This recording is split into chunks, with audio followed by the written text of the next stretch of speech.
There's a country just 90 miles off the coast of Florida that is quietly running out of time. And it's happening fast. The lights are literally going out, the economy is contracting, and the decisions being made in Washington right now are speeding up that collapse in ways most people haven't connected yet. This video is about Cuba, and by the end, you're going to understand why 2026 might be the year that finally breaks a government that has survived everything the world has thrown at it for over 60 years.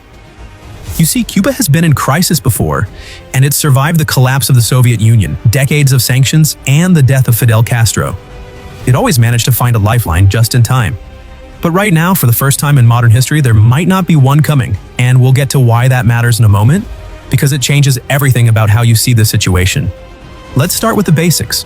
Cuba runs on oil with around 84% of its electricity generated using it, which is one of the highest figures in the entire Latin American region and dramatically above the global average. And here's the problem. Cuba doesn't produce nearly enough of its own, and it never has, surviving for decades only because someone else was willing to supply it. First the Soviet Union, then Venezuela.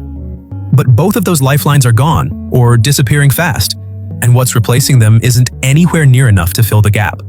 To understand how Cuba got here, you need to go back to the Soviet era. When Castro took power, he promised democracy, then suspended elections, sided with the Soviet Union, and built an entire economy around that relationship.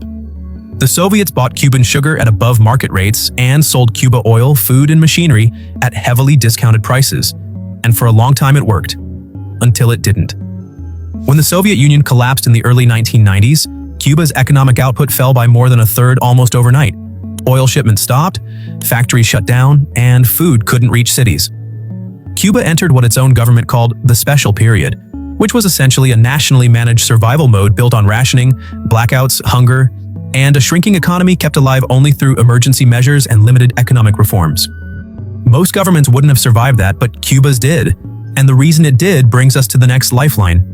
Hugo Chavez came to power in Venezuela and saw a natural ally in Castro because Cuba needed oil and Venezuela needed Cuba's doctors, teachers, intelligence services, and political support for its socialist programs.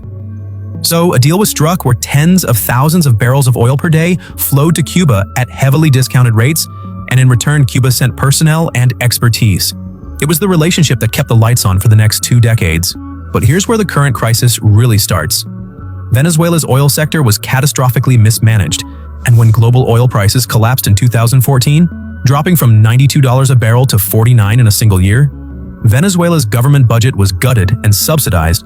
Oil exports to Cuba dropped by 70% between 2014 and 2016.